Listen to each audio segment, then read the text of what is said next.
ওয়ালাইকুম রহমতুল্লাহ ওবরাকাত। সময় নিব সর্বোচ্চ 1 মিনিট ইনশাআল্লাহ। আমিনা জামাতের কথা শুনবো আমরা। সম্মানিত বন্ধুগণ, আজকে টিআইবির রিপোর্ট পাবলিশ হয়েছে। গত 5 আগস্টের পর থেকে এখন পর্যন্ত রাজনৈতিক যত সংঘাত হয়েছে সেই সংঘাতের 91% সংঘাত শুধুমাত্র বিএনপি করেছে।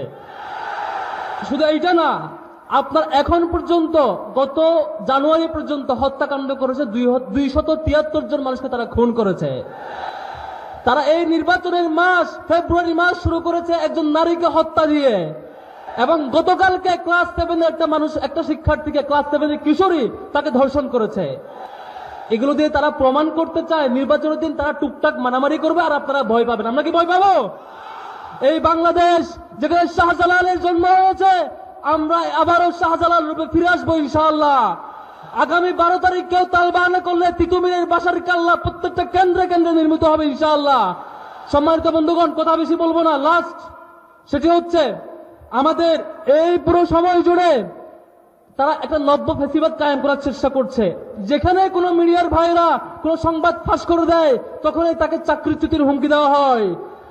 যুবদল নেতা পাথর মেরে যখন ব্যবসায়ীকে হত্যা করলো, সেটি যখন একজন সাংবাদিক সাহস করে প্রকাশ করলেন, তাকে ফোন দিয়ে বিএনপি নেতারা তাকে চাকরিচ্যুতি বাধ্য করছেন। সাংবাদিক ভাইদেরকে বলবো, আপনারা ভয় পাবেন না। এই ভয়, হুমকি দেখানো, সেগুলো আমরা 5 আগস্ট পর্যন্ত বহু দেখেছি, কিন্তু তারা পালাতে বাধ্য হয়েছিল। আগামী 12 তারিখ এই ধরনের নব্য ফেসিবাদের কোন আচরণ লক্ষ্য করলে, কেন্দ্র দখলের পরিকল্পনা থাকলে, প্রত্যেকটা যুবক ইনশাআল্লাহ তিতুমির হয়ে ফিরবে। এবং আমার ডাকসুতে যেটা দেখেছি, সর্বশেষ জকসুতে যা দেখেছি, আগামী 12 তারিখ দাঁড়িপাল্লার ভোটের মধ্য দিয়ে তার চূড়ান্ত বিজয় ইনশাআল্লাহ দেখাবো। সম্মানিত বন্ধুগণ, আবারও বিনীত রিকোয়েস্ট, প্রথম ভোট হাতে, দ্বিতীয় ভোট কোন মার্কা? কোন মার্কা জিতবে এবার? 12 তারিখ সারাদিন ইনশাআল্লাহ। আসসালামু আলাইকুম রহমতুল্লাহ।